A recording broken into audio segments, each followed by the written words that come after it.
Olá pessoal, como vocês estão? Muito bom dia, boa tarde ou boa noite. Vai depender aí do momento que você vai estar consumindo esse conteúdo. Estamos aqui para mais um Seva Sounds, o podcast da Seva, para você, produtor, médico veterinário, zootecnista ou agrônomo, ou entusiasta aí da produção de proteína animal. E hoje, especificamente, vamos falar bastante de leite aqui. Para esse papo comigo, eu sou o João, sou atualmente gerente técnico da Seva para a área de leite e de reprodução animal. E aí quero chamar o saudoso André Amos, consultor aí de saúde no campo. Mas antes disso eu vou pedir para ele se apresentar um pouquinho também, para poder bater esse papo com nós aí sobre o período de transição e secagem de vacas. Muito boa noite, seja bem-vindo, André. Oi, João, tudo bem? Prazer aí estar voltando a trabalhar com vocês aqui nessa produção desse material e eu fico bastante contente para estar falando de um assunto aí bastante interessante que é esse período de secagem de vaca. Bom, como você já me apresentou, eu sou André Amos, né? Sou médico veterinário e com uma certa experiência, por isso o cabelinho branco aí, né? E a gente vai estar falando sobre esse assunto interessante que é a secagem de vacas. Eu tenho uma consultoria e nesse momento eu presto serviços para a Seva Saúde Animal. Perfeito, André. E não precisa de modéstia não, porque a gente te conhece, viu? E o pessoal que está assistindo eu tenho certeza que também conhece. Legal. Costumo brincar com o André, turma, que cada vez que eu fico com ele, não tem um segundo que eu não aprendo. Então o cara tem realmente uma bagagem aí impressionante. E vamos começar um pouco a desfrutar dessa bagagem aí, né? Ô André, eu queria começar o nosso papo aqui com um gráfico que eu sempre vejo nas suas apresentações e acho esse gráfico fantástico, cara. Que é aquele gráfico que mostra a curva de lactação de uma vaca, e eu já decorei o número, tá? De 75 e uma curva de lactação de uma vaca atual. Queria que você falasse um pouquinho pra gente desse gráfico aí. Eu também fico bastante impressionado quando eu vi esse estudo, né? Na verdade, por volta de 2004, mais ou menos, eu ganhei de um professor da Universidade de Michigan uma série de curvas de lactação que vinha desde a década de 60.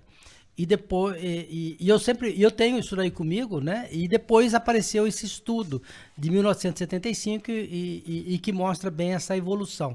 Eu tinha sequencial ano a ano, década a década, e depois a gente vê isso daí. Na verdade, o que acontece? A vaca, ela não é mais a mesma, né? E o que eu uso esse slide exatamente para mostrar isso ao produtor, principalmente, né? Porque ela saiu de produções até modestas aí na década de 60, 70, para produções assim fantásticas, né, hoje em dia. E isso aí mostra uma vaca de 1975 comparando com uma vaca de 2012. E 75 é um ano muito muito significativo para mim, porque foi o ano que eu entrei na faculdade, né, para você ver como eu sou velho, né? Experiente. Então hoje, na verdade, com o advento de uma série de tecnologias, né, que vieram sendo incorporadas na fazenda, e essas vacas vieram sendo submetidas a isso, então toda uma evolução de conhecimento da nutrição, do manejo, das instalações, nas últimas décadas, anos aí, a ambiência, né, a sanidade, a parte sanitária hoje é fantástica, com vacinas, com uma série de coisas. Então tudo isso evoluiu de um tanto, né, que botou essa vaca numa condição hoje de produzir 40, 50, 60 litros aí brincando como média, tá? E ela está secando hoje, e esse estudo do Zobel de 2015 mostra exatamente isso, que a vaca de hoje está secando com o que foi o pico dela mesmo em 1975. Então a vaca não é mais a mesma e a gente tem que tratá-la de uma maneira diferente do que se tratava nessa época. Perfeito. Ô André, e aí pensando nessa vaca mais moderna, assim, o que você tem para falar pro pessoal com relação aos manejos mais comuns que você encontra nas fazendas? Eu acredito muito que o manejo foi um grande contribuidor para a gente chegar, claro que a genética, obviamente, né? Mas assim, Hoje em dia, o que você vê de mais comum de manejo para uma vaca dessa que você falou aí, 40, 50 litros aí de média de lactação? Ok, vamos lá. O próprio NRC, né? O NMC, né? Ele já fala que para você secar uma vaca de 15, 12 litros, você não precisa fazer muita coisa. Perfeito. É tranquilo. Aliás, eu acho que Deus fez a vaca para produzir isso daí. E não para essa litragem toda que a gente está acostumado hoje em fazendas comerciais. O que acontece é que o produtor, à medida que veio trazendo essa vaca para maiores produções, ao mesmo tempo ele foi percebendo quanto difícil era secar essa vaca. Né? Porque tudo que ele pensou na vida dele, que foi agregado à vida dessa vaca, em termos de manejo, em termos de instalação, de nutrição, tudo, visava aumento de produção leiteira, ponto. Tá? Perfeito. Só que chegou uma hora que essa vaca tem que parar de produzir leite, né? Por questões fisiológicas mesmo, do próximo parto se aproximando, essas coisas todas. Então, isso no início não era problema. Mas a hora que essa vaca começou a produzir 30, 40, 50 litros, aí, pera lá, aí tem problema. E ele não tinha... Então, ele lançava a mão de manejos que até então ele não sabia, né? Que são extremamente nefastos para a saúde da vaca. Né? Então, uma série de manejos, e o produtor ele se baseia em trabalhar sobre os dois principais fatores de estimulação de produção de leite. Ou seja, a própria ordenha, né? Porque a glândula, como um órgão cavitário, à medida que você tira o leite, nova produção de leite aparece ali para preencher aquilo ali. E vamos que vamos. Né? E outro fator também de estimulação é a própria comida. Né? Então, por isso que a gente, durante todo o processo de lactação, você tem níveis diferentes de energia ou de quantidade que você dá de comida e tal, que é para estimular ou manter essa vaca em produção leiteira de uma maneira mais adequada.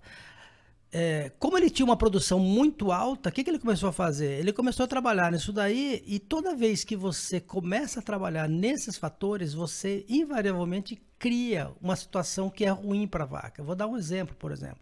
Tá?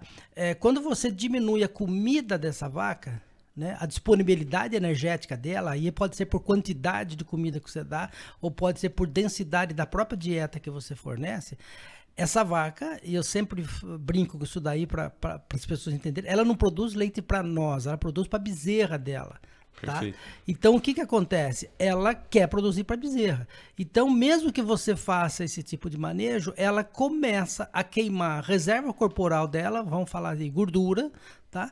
E essa gordura é transformada, essa queima é transformada em energia, e essa energia é transformada em leite. Só que durante esse processo metabólico, há uma produção de o que eu chamo de um lixo bioquímico que se chama nefa, tá?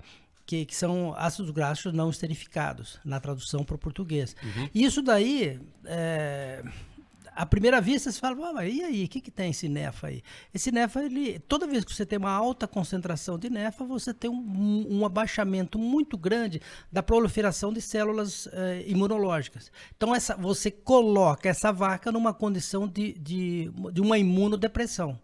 Tá? Isso não é bom para a vaca. Tanto isso é verdade que 60% das mastites que ocorrem nos primeiros 100 dias são mastites que foram contraídas na primeira semana da secagem. Porque é um período onde a vaca está com um ubre grande, onde tem vazamento de leite, uma subida de bactérias, por causa de estava tendo vazamento, e principalmente por esse problema da imunodepressão que essas vacas vão estar envolvidas. O produtor ainda faz mais coisas, né? Então, por exemplo, ele traz a vaca com 14, 21 dias antes do dia da secagem que ele determina, ele muda ela de lote, tá? Então, aí você vai ter problemas como é que eu falo? De socialização. Sim. Desse grupo, desse novo grupo, né? Ele estava num grupo, você mudou ela para um outro grupo. Então, essa socialização, sem dúvida, leva a problemas de dominância. Tem vacas dominantes, outras que não são dominadas. Tem disputa por coxo. Né? Então, muitas vezes, e na maioria, invariavelmente, na maioria das fazendas que a gente vai, o que a gente vê é que esse lote ele é superpopulado, ele tem uma população muito, muito grande para o espaço físico que ele muito está adensado, né? muito adensado, a palavra é essa, muito adensado, e isso traz problemas também. Tá? Então, aí o que acontece? Você vai ter vacas que têm um consumo de matéria seca, naquele momento, prejudicado, em detrimento de outros Sim. que vão comer mais. Uma outra coisa frequente nesse momento também é que ele sai, normalmente nessas fazendas que tem sistema confinado, tipo um freestall ou um compost, ele tira da ambiência e coloca essa vaca num pasto. Né, com uma comida mais em conta, essa vaca eu quero que diminua a produção de leite. Produzindo tal, pouco, né? Produzindo pouco tal. Ele tira da condição de ambiência, de controle de temperatura, umidade, e traz para essa vaca no sol, numa temperatura muito elevada, ela vai entrar em estresse térmico. A gente sabe que estresse térmico tá muito ligado à diminuição de consumo de matéria seca, e isso compromete o equilíbrio nutricional dessa vaca, num momento, assim, muito crítico. Por quê? Porque, na verdade, o produtor pode estar pensando na produção de leite dessa vaca, mas a gente nunca pode esquecer que essa vaca ela está no terço final de gestação, onde o crescimento dessa bezerra que ela está albergando no seu útero é 75%. Exato. Então, como é que fala? A demanda nutricional é muito alta. Então, não é que você não vai dar, você tem que alimentar essa vaca. Agora, não para produção, mas para gestação. E manter isso daí. Uma outra coisa muito, muito nefasta para a vida da vaca também, nesse momento aí que a gente está falando, 3, 4 semanas, 2 semanas antes da secagem, e ela num período exposta a um estresse térmico, é a ação que se faz sobre a integridade intestinal. Perfeito. Então, as vilosidades intestinais são, assim, de uma maneira tal afetadas que você tem uma deterioração muito grande do processo de absorção dessa vaca. Então, compromete tudo. Sim. Tá? E tem outras coisas também que o produtor faz também. Por exemplo, uma outra coisa muito comum é, como essa vaca não está dando leite, ele começa a fornecer resto de coxo de novilha, capa de silo, né? Tudo, assim, vamos dizer, comidas, né? Ou alimentos que não estão na sua melhor plenitude nutricional. Entende? Então, comprometendo ainda mais essas vacas. Para comprometer um pouco mais ainda, normalmente, como uma questão de manejo até que ele usa isso aí periódico, mas o período que ele coloca não é o ideal, até porque esse manejo é importante, é uma toalete de casco em todo mundo, que está nesse período seco. Então, essas vacas são submetidas a um estresse grandíssimo no momento, mesmo que elas não tiverem com problema nenhum de casco, mas só colocar ela numa posição para serem casqueadas, isso dá um nível de cortisol que é um indicativo de estresse, né? De estresse violentíssimo. Sim. Então, e o estresse está ligado sempre à diminuição do consumo de matéria seca. Então, se a gente pudesse colocar tudo isso no mesmo balaio, né, João? Eu falaria para você o seguinte: a maioria ou praticamente sem medo de errar, todos os manejos que o produtor faz para secar uma vaca hoje, ele está errado. Tá? Ele está equivocado. Perfeito. Mas é importante a gente salientar que até então não tinha como fazer outra coisa pela produção que essas vacas estavam tendo. Hoje a gente tem na mão uma ferramenta fantástica para resolver esse problema. E todos esses manejos levam a uma situação de diminuição do consumo de matéria seca. E isso tem uma influência muito forte sobre a vida da vaca nesse momento e nesses 60 dias que antecedem o parto. E sem dúvida nenhuma, vai ter um reflexo no período de lactação próximo dessa vaca. E você me fez lembrar no começo aí da sua fala uma questão que é super... não é disruptiva, mas ela é uma questão super sensível, né? Que é o seguinte: sempre que a gente remete a uma vaca de leite, ela tá super... E eu sempre falo isso, tudo que você vê de leigo ou que você procura, às vezes até em buscador de internet, né? É aquela vaca no pasto, né? No solzinho, tá? E mal o pessoal sabe que, assim... Porque isso tem uma tendência hoje em dia de querer muito humanizar a questão de animal, né? E num país igual ao nosso, eu costumo brincar, né? País tropical, abençoado por Deus e um desastre para a vaca de leite, né? Porque também não dá pra gente voltar para aquela vaca de 12 anos, de 12 anos, de 12 litros lá, de 75, porque também nós não temos área, né, para alimentar o mundo, então tem o outro lado. Então eu acho que essa questão de verticalização realmente não tem para como voltar atrás, né? E o pessoal precisa entender que a necessidade de uma vaca de leite, ela é muito mais, ela tem muito mais necessidade do que nós seres humanos, né? Sim, sim. Principalmente nessa questão de estresse térmico. E aí, já puxando um gancho aí do que você falou no final, eu queria que você falasse um pouquinho dessa questão mesmo de manejo, vamos dizer assim, né? A gente sabe que tem dois manejos principais que o pessoal usa, né? Eu queria que você falasse um pouquinho das características de cada um nessa questão de secagem abrupta, para quem está ouvindo a gente entender, né? Às vezes o pessoal não tem muito conhecimento do conceito, né? De secagem abrupta e de secagem gradual. Ok, João. Só voltando um pouquinho na tua fala, né? Na tua colocação, que eu acho assim, extremamente pertinente, e eu gosto desse tema. Eu sempre costumo falar, né? Que a vaca fala. Ela fala tudo o que ela quer. Você só precisa entender o que ela está falando, né? E o lance da ambiência, ela fala com uma clareza assim, tranquilo, né? E tanto que tem estudos que demonstram o seguinte: o cientista pegou, o pesquisador, colocou duas situações, uma do sol, a vaca natural, a vaca bonitinha, tal, e uma outra, ela poderia ir para esse lugar no pasto, tal, e uma outra, uma situação onde ela estava confinada, fechada, ela estava com toda a parte de ambiente controlado, e a pergunta que fica, imagina para que lado que ela foi. Sim. Entende? Ela não foi pro pasto. Eu falo pro pessoal, né? O pessoal, eu vejo muita uma ânsia dos produtores, dos técnicos de querer equipamento para medir estresse térmico e avaliar e tal. Eu falo assim, pessoal, para medir estresse térmico você precisa de 1 minuto e menos de R$50. Aí todo mundo fica meio pasmo. Eu falo assim, se você ficar na frente de uma vaca 1 minuto com um relógio de menos de R$50 e contar mais de 68 movimentos respiratórios por minuto, ela tá em estresse térmico. Você não precisa comprar equipamento, câmera, termográfico, nada. É um relógio. Ela falou pra você. Exatamente. Porque eu lembrei exatamente quando você falou dessa que a vaca fala a todo momento, eu falei, puta, é isso, sabe? Não, e é bem isso mesmo, né? Então, a gente não pode esquecer que nós vivemos num planeta, né?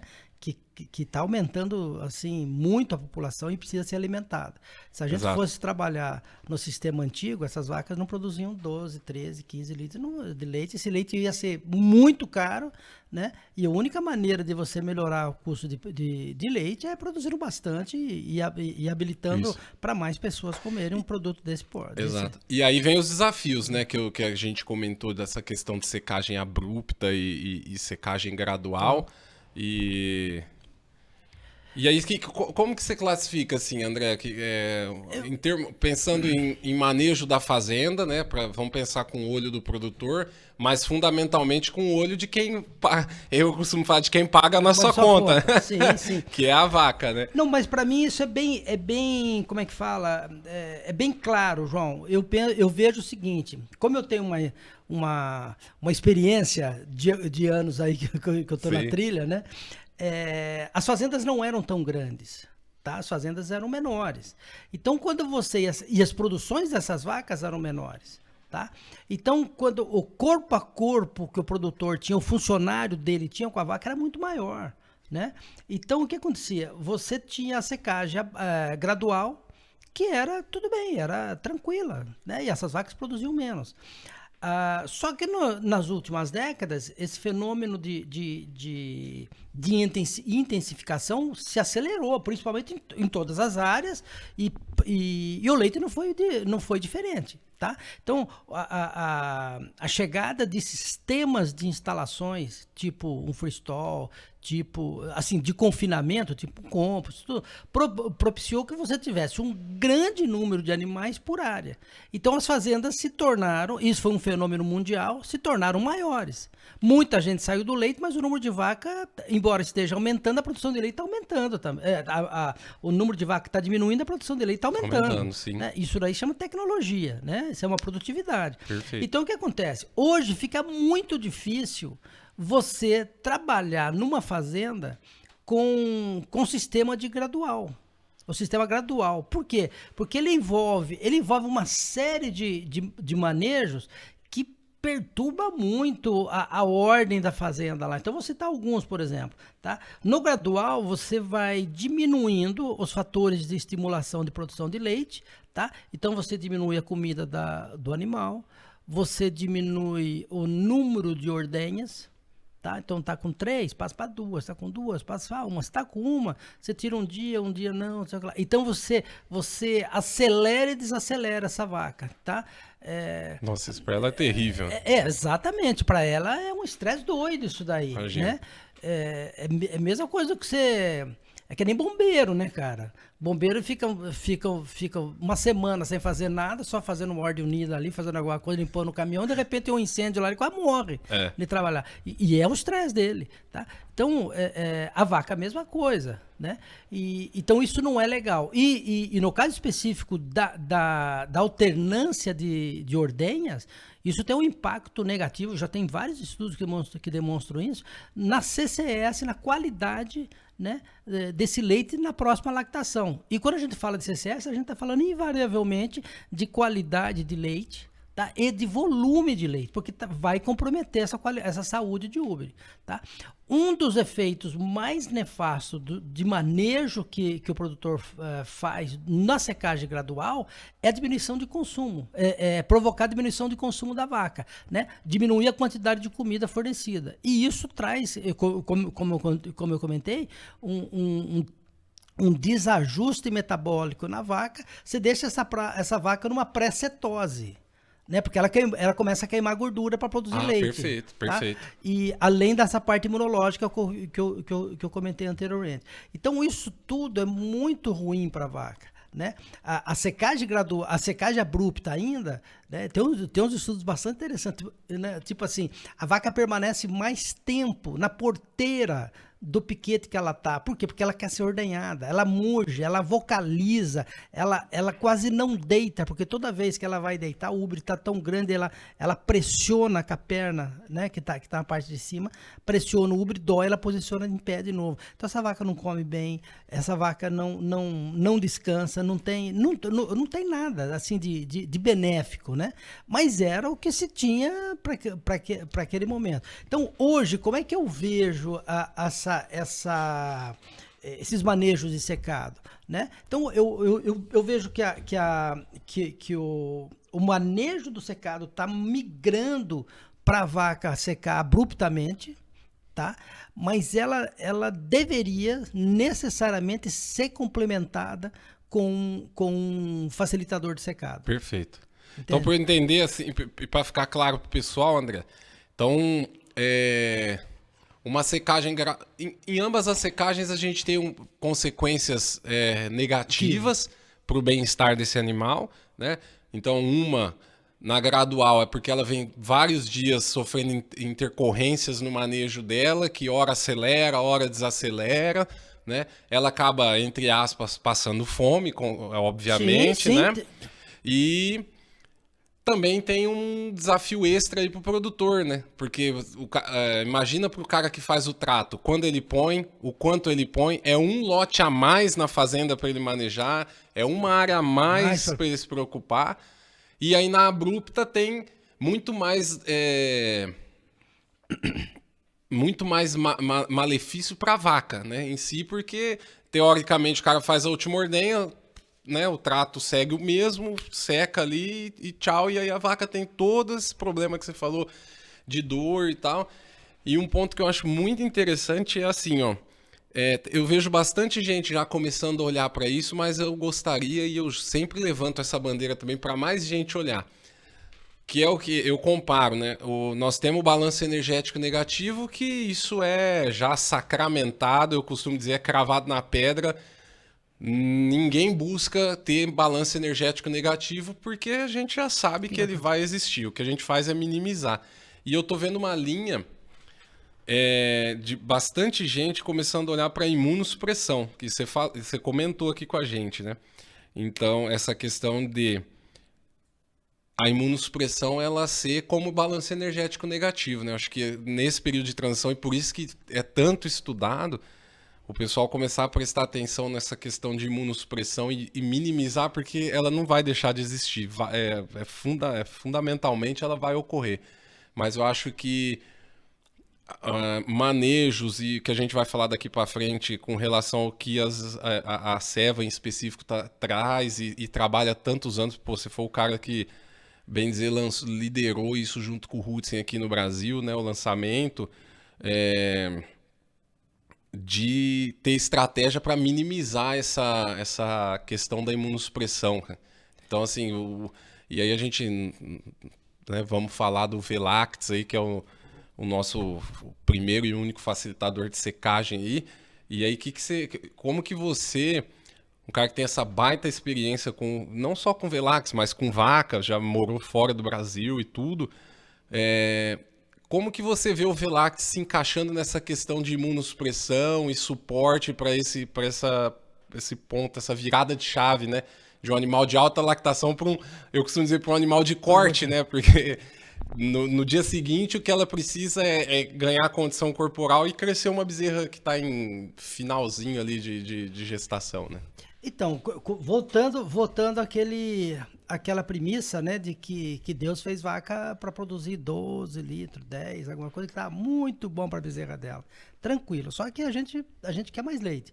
Ok, nesse momento, né, ou essa vaca, ela tinha um momento só de imunossupressão, que é uma imunossupressão fisiológica que ocorre na semana que antecede o parto. Perfeito. E ela vem em decorrência da liberação de cortisol inicialmente pelo bezerro, né, já avisando o sistema vaca-mãe, vaca-bezerra, que tem um parto para se aproximando, acontecer. Então ele vai preparando, depois a própria vaca começa a produzir esse cortisol, tá? Então ela tem uma imunossupressão. Isso é muito característico de você perceber na própria parasitologia, né? Então você tem essas vacas, só para você ter uma ideia, elas aumentam exponencialmente nas semanas que antecedem o parto a eliminação de ovos por grama de fezes. Então é um exemplo de como essa imunidade ela deixa de existir. Então essa vaca fica muito frágil nesse momento. Então, mas isso era fisiológico, tá? Ela passava essa fase. Com o aumento da produção de leite e com os manejos que vieram sendo colocados para tentar diminuir essa produção no dia da secagem, criou-se um segundo momento de imunidade baixa. Tá? Perfeito. E ele tem impacto fantástico na próxima lactação. Então, isso que é ruim, né? Você prepara uma vaca muito bem durante a lactação dela, mantendo o score de condição corporal, tudo bonitinho. Aí chega no momento da secagem, você faz uma coisa equivocada, essa vaca perde condição corporal, muitas vezes, perde essa capacidade imunológica que ela poderia manter e, de repente, você vai ter uma vaca que vai ficar comprometida na próxima lactação. Então, o segundo fator de imunossupressão você pode atenuar, né? Com uma boa tratamento parasitológico, um bom manejo de vaca no pré-parto e no parto, tudo isso você consegue atenuar, não estou falando que você vai acabar.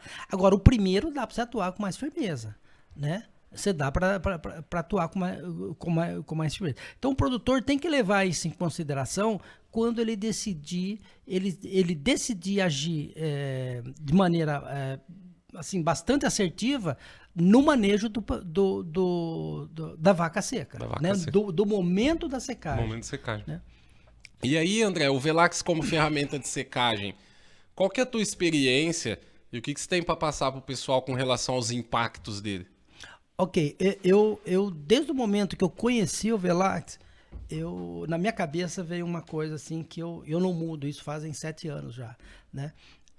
O Velax vai mudar a forma de secar a vaca no planeta. Não tenho dúvida disso. Já está mudando a secagem no Brasil e a hora que esse produto tiver em outros países, certamente vai mudar. Por uma questão muito fácil, muito simples. Primeiro que ele é muito simples de ser utilizado, muito. Ele não requer absolutamente nada. A segunda é que você realmente ele não requer absolutamente nada.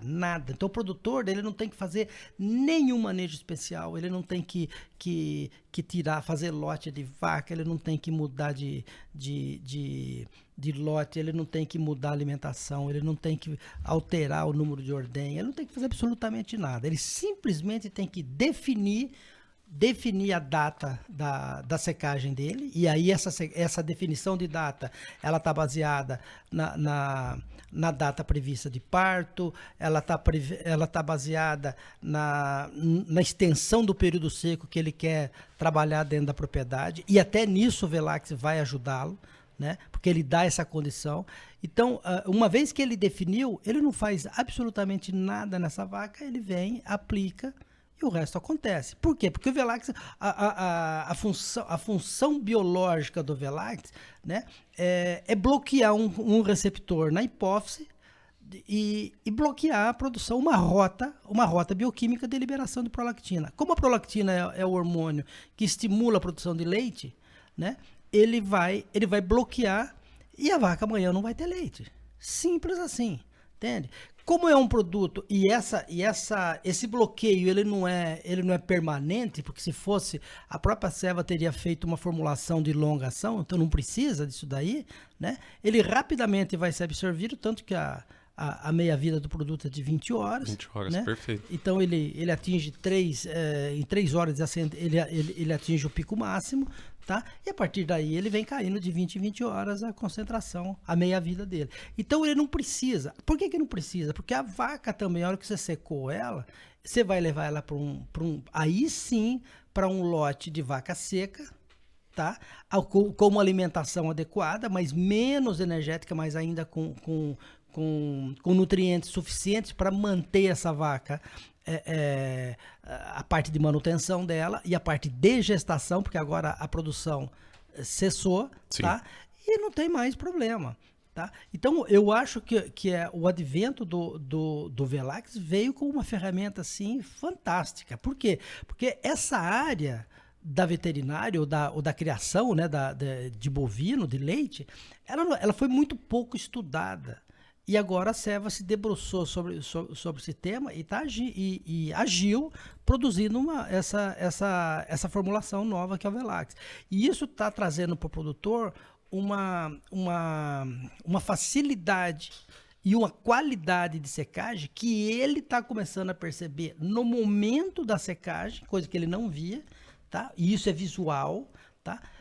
E também ele está vendo depois dessa vaca no período de lactação, da lactação seguinte. Então, eu acho que é uma formulação fantástica. Por isso que vai mudar a maneira de secar a vaca no mundo. Ótimo. Não, eu costumo dizer que isso daí eu tenho quase 2 anos aí trabalhando diretamente com Velax. É engraçado que em algumas das fazendas que eu já fui, o relato era esse, inclusive uma delas que aí depois eu vou já pegar o gancho dessa fazenda, onde a gente, né, a Ceva fez um estudo e você teve participando desse estudo ativamente, e para mim foi muito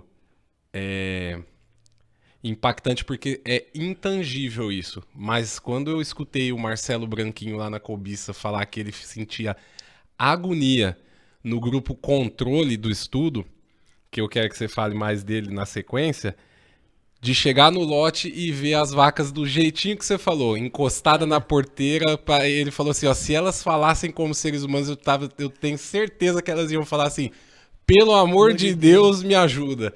E é um relato dele, ele falava, enquanto ele ia no lote de Velax, era algo assim, ele falou que parecia que estava tudo calmo, não mudou nada a rotina da fazenda, ele fez a secagem, continuou usando o selante lá na época que ele usava, todo o manejo certinho de né, de última ordenha, Velax, e ele falou, cara, ao mesmo tempo que ele ficava contente, ele também ficava agoniado porque teve que ter lote controle, né? Obviamente, como todo estudo científico, mas ele ficava agoniado e contente, era uma faca de dois gumes. E era bem isso daí mesmo, porque o que acontece? Bom, eu sempre que posso, agradeço bastante o Marcelo, né? Lá da Cobiça, porque ele foi um cara muito legal com a gente, né? Conserva. Eu conheço o Marcelo, acho que mais de 20 anos aí e tal. E o Marcelo, ele se prontificou a fazer o grupo controle, porque ele tinha um lote talvez até maior de vacas que ele teoricamente usaria. E como a gente precisava de um grupo controle, ele deixou. E esse fato é realmente real, porque quem já está no dia a dia da fazenda e você vê o comportamento da vaca, é de cortar o coração, né?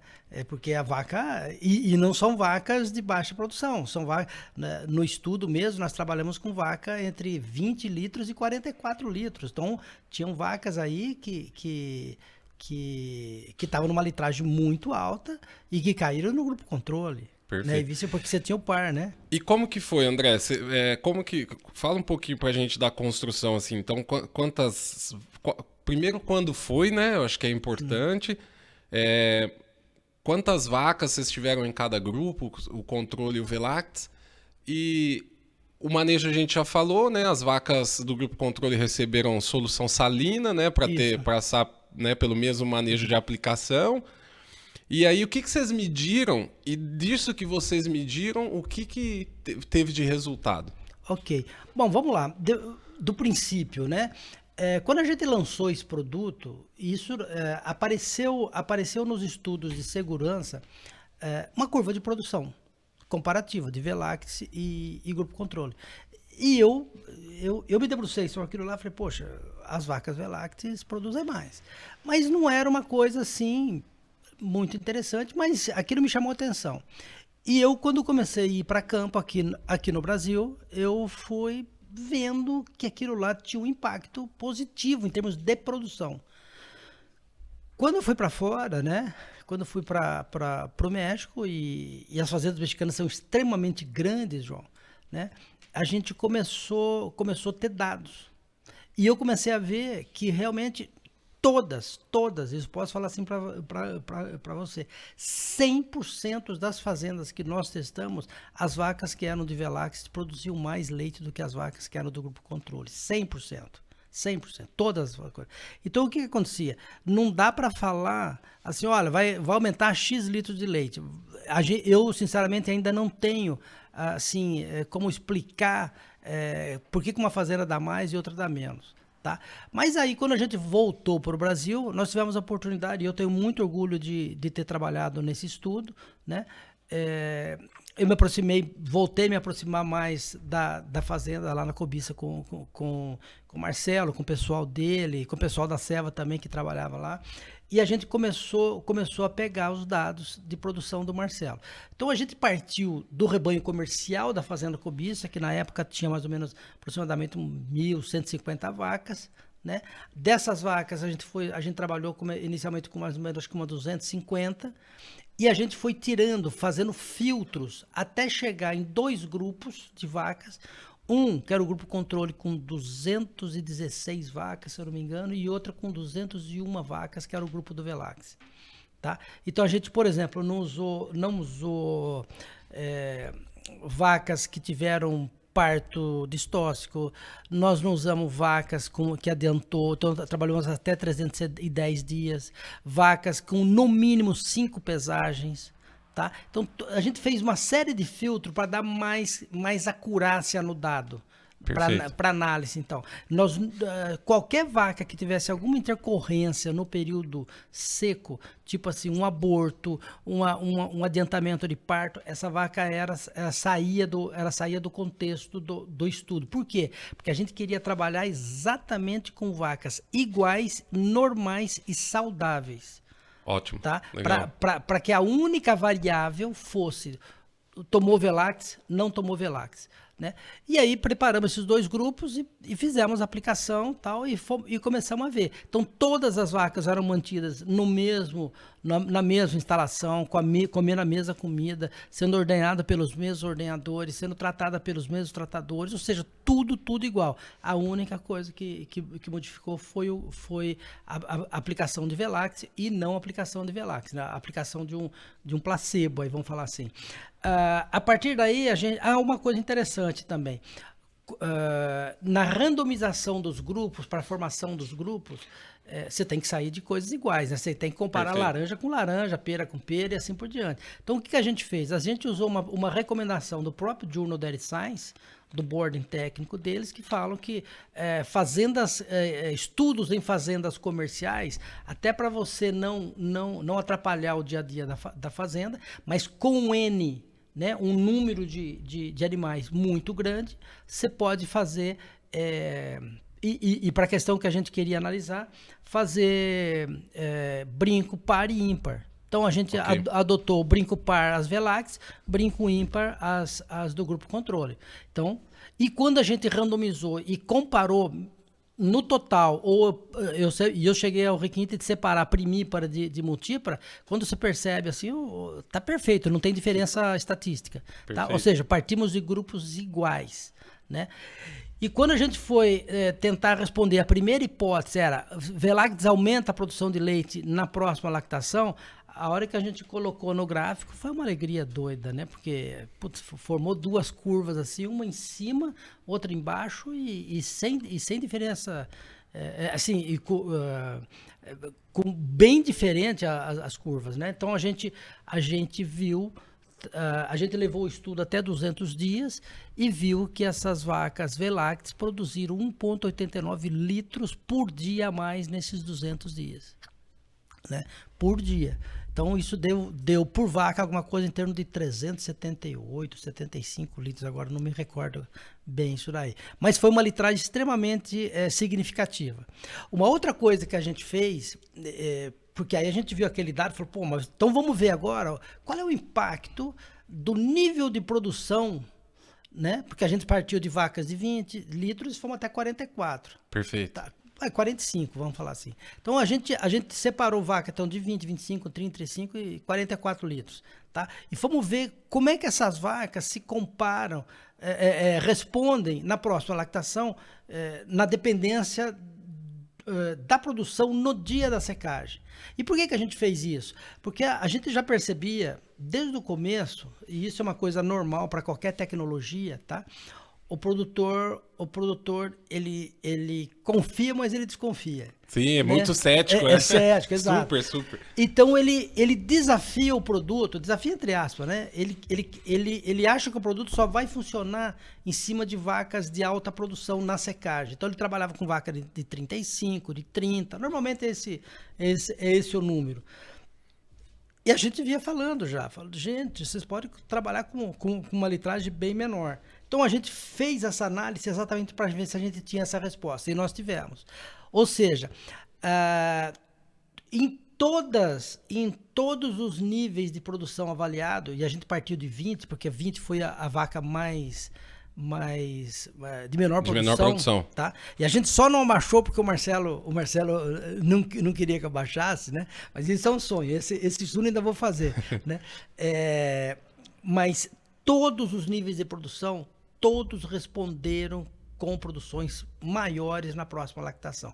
E o mais interessante é que as vacas de menor produção responderam proporcionalmente maior. Então você tem uma curva que ela é assim, ó. Ela vai fechando, à medida que a vaca vai produzindo mais, ela vai fechando mais. Então, isso me dá a possibilidade de inferir, eu não concluo, porque eu não fiz esse estudo, de imaginar que uma vaca de 18 litros com Velax vai produzir muito mais leite do que uma mesma vaca de 18 litros sem Velax. Nossa, que legal. Né? Por quê? Porque se você colocar uma curva de tendência negativa, aí vamos falar assim pro lado esquerdo, né? A gente vai perceber isso.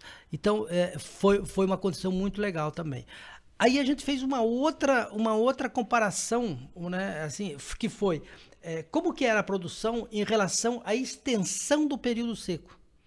Porque nós tivemos período seco de 30 dias, né, de 40, de 50, até 70, tá? E a gente viu o seguinte, a resposta das vacas com Velax, ela é mais flat, João. Tá? Perfeito. Ela é mais flat. Quando você pega vacas de período seco mais curto, do grupo controle, ela cai muito a produção na próxima lactação. Tá? Então, se você separar se você separar no gráfico, tá? Vacas de 40 a 50 litros, você tem um vazio de diferença de produção a favor do Velax fantástico. A ceva não orienta, eu muito menos, tá? Secagens abaixo de 45 litros. Se você tiver uma secagem de 60 e trabalhar com uma semana a mais de ganho, ou 10 dias a mais de ganho, e o Velax te proporciona isso, tá?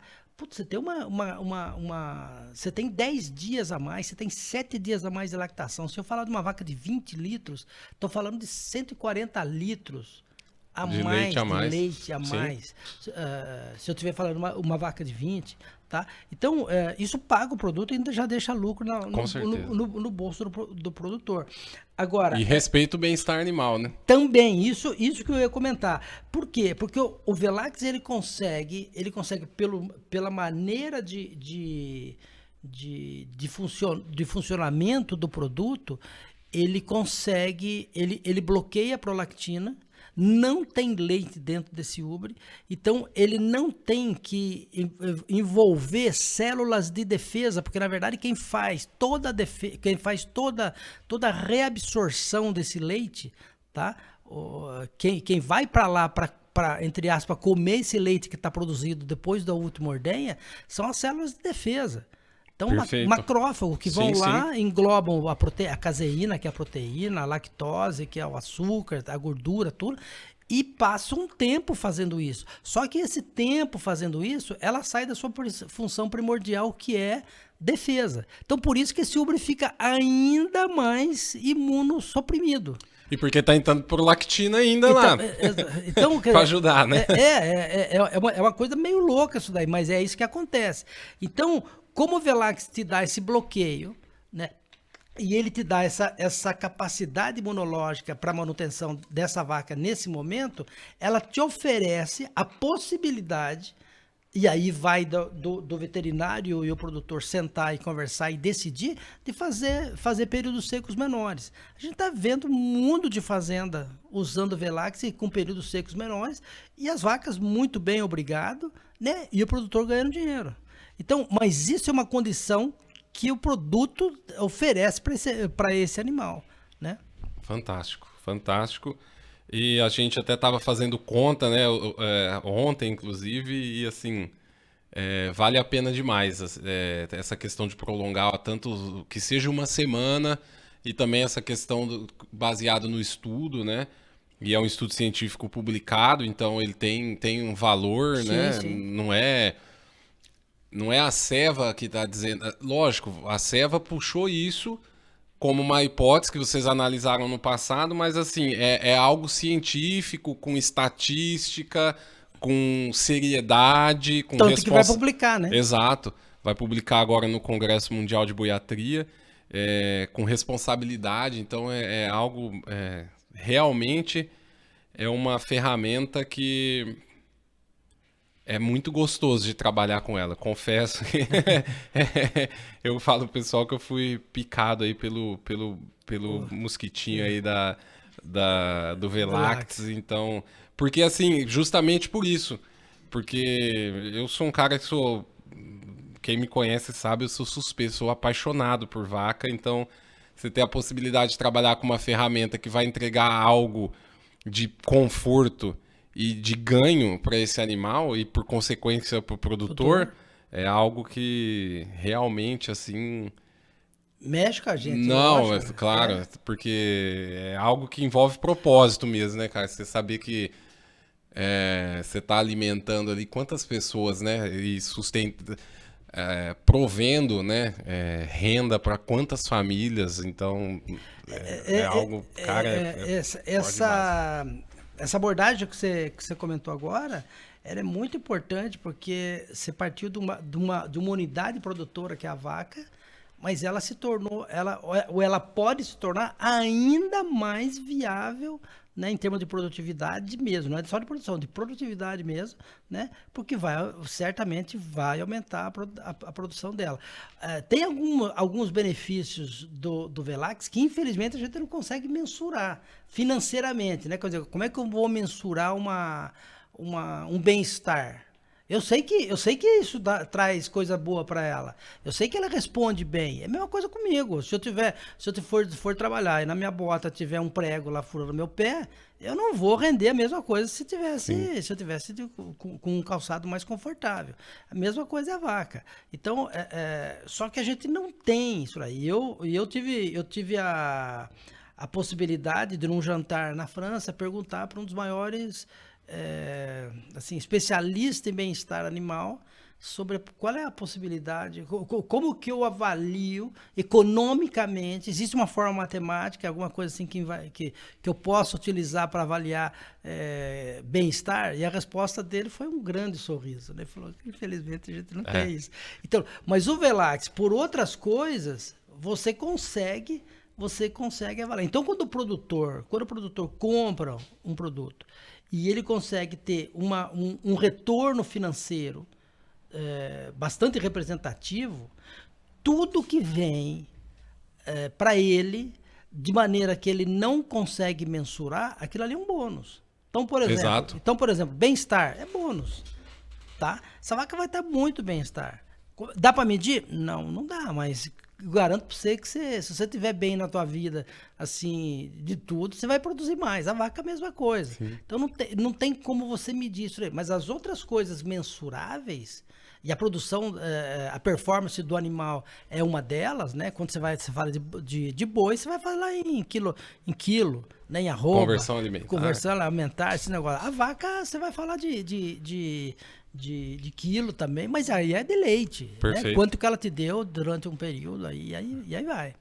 Mas eu acho que a sua resposta está no 1,89 litros de leite a mais. Eu falo, pessoal, você quer... tudo que a vaca tem de mais nobre para te dar é o leite que ela produz. Então, se ela está te dando 1,89 litros de leite a mais, ou então a possibilidade de você prolongar um pouco mais essa lactação sem impactar negativamente em nada, né? Seria um contrassenso a gente falar que nós estamos aumentando o período de lactação dela e ela gerar um bezerro mais leve, por exemplo, né? Ou então ela adiantar o parto dela, ou então ela aumentar o índice de retenção de placenta no pós-parto, ou aumentar o índice de mastite no pós-secado. Então, isso é muito importante, né? Deixar claro que a gente prolonga e também não recomendamos fazer muito mais ali que 10 dias, mas sem impactar em nada, né? E trazendo, ou seja, mais leite nesse período pequeno e também mais leite na próxima lactação. Acho que daí talvez... É o que eu falei, a coisa mais nobre que a vaca pode produzir pra gente é o leite. Se ela tá te dando mais, eu acho que ela tá falando, meu bem-estar tá em cima. Tá ótimo. Não, e esse ponto que você colocou é bastante interessante, e essa é uma coisa que me preocupava muito. Então eu fui pesquisar, eu estudei bastante esse pós-parto, né? Essa extensão do período seco. E a história do período seco é bastante interessante, né? Porque ele remonta a 1800 alguma coisa. E depois foi um pouquinho mais estudado na Segunda Guerra Mundial e se definiu que era 60 dias. Tá? Muitos dos estudos que se fizeram de período seco, que foram poucos, né? Eu falo muitos, mas foram poucos. De tal maneira que se você perguntar para um veterinário de cabelo branco de menos de 60 dias, que leu pouca coisa, ele falar de menos de 60 dias é a mesma coisa que xingar a mãe. Perfeito. Tá? Por quê? Porque a maioria dos estudos, e o Grammer da Universidade de Wisconsin, em 2004, publicou, e ele teve aqui no Brasil falando disso daqui, né, num congresso aqui no Brasil, ele mostrava o seguinte: muitos desses estudos foram feitos com vacas que não tinham um delineamento experimental de período determinado. Então, eram, por exemplo, vacas que abortaram, vacas que adiantaram parto, vacas com partos gemelares, e por aí vai. Então, a gente sabe, por exemplo, se você tem uma vaca que abortou, uma vaca que adiantou parto, uma vaca que está com parto gemelar, certamente ela vai vir atrás disso daí, uma retenção de placenta, uma vaca com endometrite e tal. Então, ela vai ter um complicador na sequência. Tá? Então, quando se começou a fazer estudos mais sérios com delineamento e com grupos iguais, né, com N grande e com vacas com vários períodos de extensão de período seco, aí começou-se a ver que dava para diminuir. Então, se você pegar vacas, inclusive de 30 dias, né? Olha só, você tem uma série de pontos positivos para essa vaca. Então, ela não diminui tanto o consumo de matéria seca antes do parto, ela volta a consumir mais rapidamente, ela perde menos condição corporal por conta disso tudo, ela cicla mais rápido, ela prenha mais rápido, só que tem um problema, tá? Ela produz menos leite na próxima lactação, porque você juntou muito período ali, tá? Então, e a gente não quer levar para 30. Tá? Até 30 dias, você tocou num ponto, mas até 30 dias você não tem nenhum problema com bezerro, com tamanho, com crescimento de bezerra. Tá? Então, se você comparar uma vaca de 60 com uma vaca de 30 dias de período seco, tranquilamente elas tocam a bezerra no mesmo peso, não tem diferença estatística, e depois no crescimento também. Só que tem esse problema. Tá? Depois veio um estudo agora, acho que de 2014, um pessoal de Israel, um estudo lindíssimo, né, que mostra isso daí. E eles falam, inclusive, né, citam que seria bom para países de clima muito quente, como o sul do Mediterrâneo, né? Então vamos falar Itália, França no sul, Espanha, Portugal, o México. Sim. Que eu estava do outro lado, tá? E o Brasil também. Claro. Você pode trabalhar com períodos mais... E os americanos fazem isso já há muito mais tempo. Tá? Exato. Só que a grande vantagem que a gente tem aqui no Brasil hoje é que a gente tem uma ferramenta que nem o Velax na mão, que vai ajudar ainda mais. Exatamente.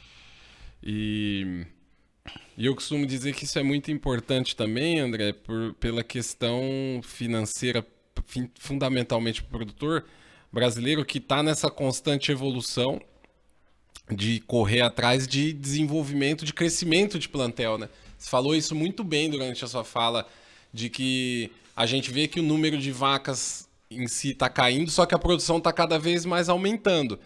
E isso demanda investimento, né? E é uma coisa que me aflige um pouco, e que talvez esse dinheiro extra possa deixar isso para o produtor, que é o cara investir mais na vaca seca, né? Porque você imagina o que você falou, as vacas vêm...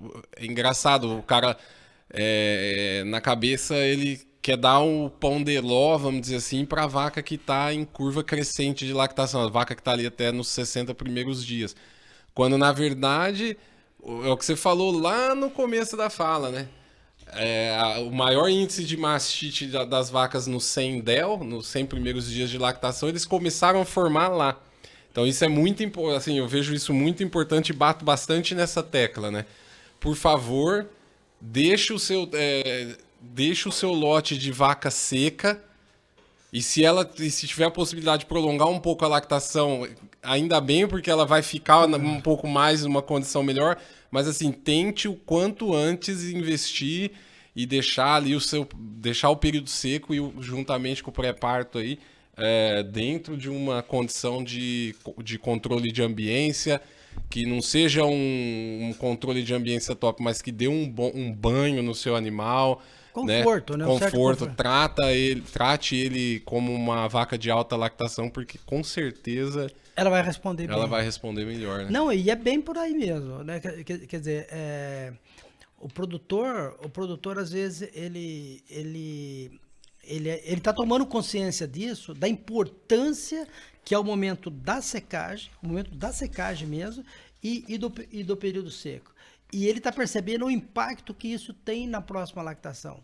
Não é à toa que o slogan do Velax no lançamento era... Onde tudo começa. Onde tudo começa, né? Ou seja, a lactação seguinte, ela começa no dia da secagem. No dia da secagem, perfeito. Se você fizer algum erro ali, né, você vai ter reflexo lá na próxima lactação. E como as vacas estão cada vez mais produtivas, não é conveniente você comprometer uma vaca logo na saída dela, como, por exemplo, por um índice de mastite muito violento, decorrente de bactérias que contaminaram esse útero no momento na semana Exato. seguinte à secagem. Não, e outro ponto muito legal também é a questão de genética, né? Esse avanço de genética, então você trabalhar também. Eu tô vendo bastante movimento, não sei se você tá vendo isso também, na questão do produtor tá começando a olhar a prova de saúde de touro, né? Então, que isso é uma coisa que no passado eu vi bastante, assim, você via muito pessoal com olho em animais que, o meu animal, o pai dessa bezerra ganhou tal exposição. E aí você ia olhar na prova de avaliação do touro, tava lá uma saúde negativa, e aí a bezerra tinha a filha dele tinha uma CCS alta, demorava ali 4, 5, 6 inseminações para emprenhar, e você fala, pô, cara, mas não tem muito segredo, né? Não, mas graças a Deus, João, as análises genéticas, ela demorou um pouquinho, na minha opinião, mas elas estão voltando agora para performance. Né? Você está falando de leite, cara? Então vamos produzir leite. Né? Antigamente era tipo. Né? Exatamente. Então o cara ia Esse é no o tipo. termo. Eu não quero. Assim, a maioria dos produtores, se for ver, não tá querendo fazer vaca para desfilar em exposição. Ele quer fazer uma vaca que seja longeva, que seja altamente produtora, essas coisas todas. Até isso hoje é meio questionável, né? Você vê em países mais de pecuária leiteira mais desenvolvida, essas vacas, a vida útil dessas vacas estão diminuindo bastante. Então o cara ocupa o filé da produção, né? Essas vacas, eu lembro que eu estava no México, uma vaca mexicana, ela produzia 2,6 lactação, ela não completava a terceira. Entende? Então, e isso já algumas fazendas no Brasil já estão trabalhando com índices desse jeito. Então, você tira o filé da vaca. Então, a vaca está mais saudável, a vaca está com baixos índices CCS, a vaca está reproduzindo bem ainda, então, uma série de coisas. A hora que começar a dar problema, ele descarta esse animal. Sim. Né? Mas eu acredito até nisso, que com o Velax, a vida útil desse animal tende a aumentar. Exato. Tende a aumentar, porque ela pode melhorar a capacidade de resposta de CCS e essa vaca, assim, atrasar muito o aumento do CCS normal das vacas à medida que vão aumentando a idade, essas coisas todas, né? E isso pode ser bastante interessante. Sim. Não, e casa bem com o que você falou assim, né? Se a gente pegar uma fazenda que tem um exemplo, né? Tem fazenda aí que nós temos 25% de taxa de descarte por ano. E aí tem duas palavras que mudam completamente o jogo, né? Se você tiver 20 a 25% de descarte voluntário, essa é uma baita fazenda. Só que se você tiver 20 a 25% de descarte involuntário, cara, você tá... Tá no sal. Tá no sal, exatamente. Então, e isso pode gerar essa possibilidade, né? De você chegar nesse nível e falar, não, esse animal eu vou descartar voluntariamente. Sim, porque minha régua aumentou. Exato, com evolução. Minha barra entende? Não, perfeito. E André, caminhando aí pro nosso final, quando a gente fala de Velax na secagem, que você, com toda essa experiência, com essa bagagem que você tem, qual que é a recomendação que você faz para quem tá escutando a gente aí? Olha, são coisas bastante simples em termos de recomendação, até porque, na verdade, se eu fosse falar, eu falaria assim, não tem recomendação. Né? Por quê? Porque, como eu falei anteriormente, o Velax é uma tecnologia de uso muito simples, ou seja, você não precisa fazer nada adicional. Então, se eu tivesse que dar algumas recomendações, seria, tente não mudar de lote esse animal, tente mantê-lo dentro do grupo dele, do agrupamento animal que ele se encontra, até o final, até o dia da secagem. Mantenha suas exigências nutricionais, né? E aí tem um fato novo, João, que merece ser mencionado. Quando eu falo de suas exigências nutricionais, mas segundo o NRC de 2001, que saiu agora em outubro do ano passado, tá? 2021. 2021. Perfeito. Por quê? Porque o último NRC, que é a Bíblia dos nutricionistas, ela tinha saído em 2001. E estamos falando de 20 anos. Em 20 anos, imagina quanto que essa vaca... Não, você está falando da vaca de 75, imagina. Então não está tão longe daí. Então, o que acontece? Eles perceberam que os coeficientes de absorção, né, de alguns minerais, principalmente, por exemplo, cálcio, tá? Estavam totalmente equivocados, né? Gente, a gente não pode também, né, incriminar, né, João? Porque é o seguinte, a tecnologia que você tinha há 20 anos e agora, sim, totalmente diferente. Totalmente em termos de... Hoje nós temos o NIR portátil, e antigamente pra você fazer uma análise dessa, você tinha que mandar para laboratório, um equipamento gigante. Exatamente. E hoje nós temos ele portátil. Você vai lá na fazenda e faz, né? Então, o que acontece? Se você pegar a silagem de milho, por exemplo, se você pegar pelo NRC de 2001, ele está com 30%, 33% mais ou menos, de coeficiente abaixo. Então, qualquer formulação que se fazia tinha um déficit aí. Perfeito. Tá? Agora, imagine passando 20 anos e essas vacas aumentando a produção de leite, a formulação sendo feita baseada num dado que era equivocado, tá? Então, não é à toa, por exemplo, eu costumo falar, não é à toa que nos últimos anos surgiram vários produtos à base de cálcio para vaca no pré-parto, porque devia estar estourando febre do leite para todo lado, com a produção dessas vacas e com esse déficit de cálcio. Então, muita vaca com hipocalcemia. Então, se você abrir, por exemplo, o Journal Dairy Science, colocar lá hipocalcemia, colocar os 10 anos, você vai ver um mundo de trabalho, de estudo científico mostrando isso. Tá? Então, essa recomendação de suprir essas necessidades, segundo esse novo NRC de 2021. Outra coisa... Não fornecer comidas ou alimentos de baixa qualidade para esses animais, né? Então, estou falando de resto de novilha, capa de silo, coisas do tipo aí, tá? Porque você vai criar um desequilíbrio nutricional para esse animal e isso vai ter efeito ruim para esse animal.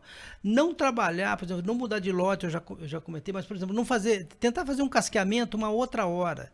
Tá? Para não fazer nesse momento que é mais complicado, tá? A mesma coisa, eu diria para você assim, eu não tenho esse dado, mas assim, ele não é publicado, mas eu tenho um amigo lá no México que ele começou a avaliar vacinação no dia da secagem. E depois ele comparava anticorpos, essas coisas todas. Putz, caía muito. Entende? Então, por quê?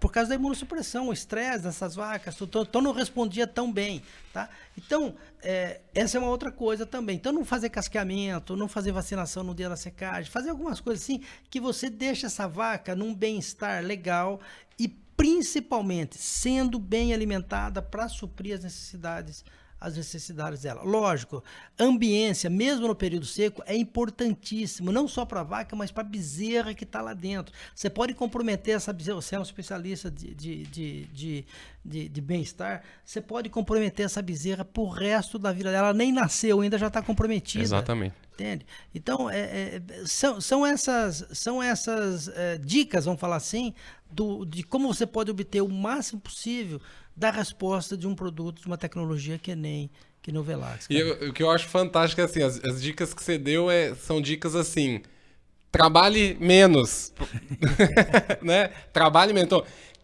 não cria um lote separado, menos trabalho.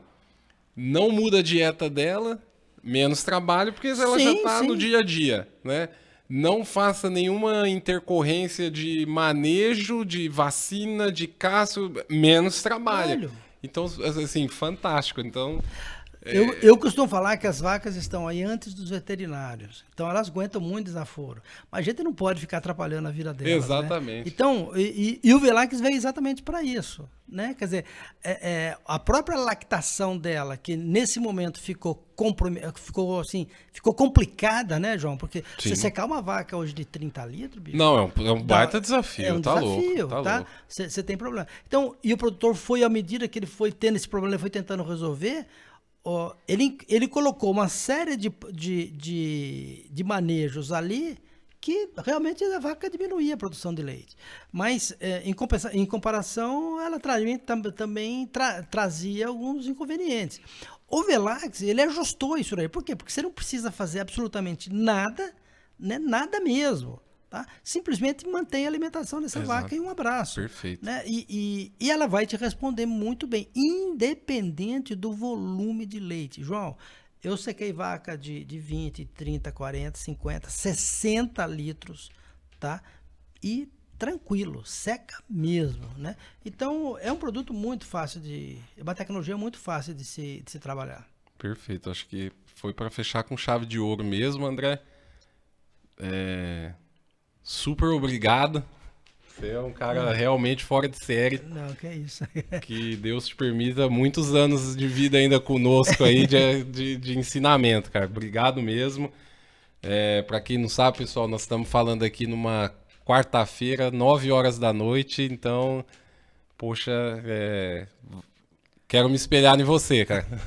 Não, mas é um prazer aqui a gente estar falando de um assunto tão gostoso aí de conversar. E eu que agradeço aí a oportunidade de estar com você e com o grupo que vai estar assistindo esse podcast. Perfeito. Pessoal, para você que nos acompanhou até aqui, entre nas nossas redes sociais, Instagram, Facebook, Spotify, LinkedIn, procure pela Seva, esse material vai estar disponível aí para todo mundo. Acesse o nosso time através de rede social, também pode acessar a gente que vocês vão ter contato para saber mais do Velacts, para saber mais do Seva Pro, que é o nosso programa de gestão de bem-estar e saúde animal e tantas outras ferramentas de serviço e de produto que a Seva tem para entregar para vocês. Até a próxima. Obrigado, André, mais uma vez. Tenham todos aí um bom descanso.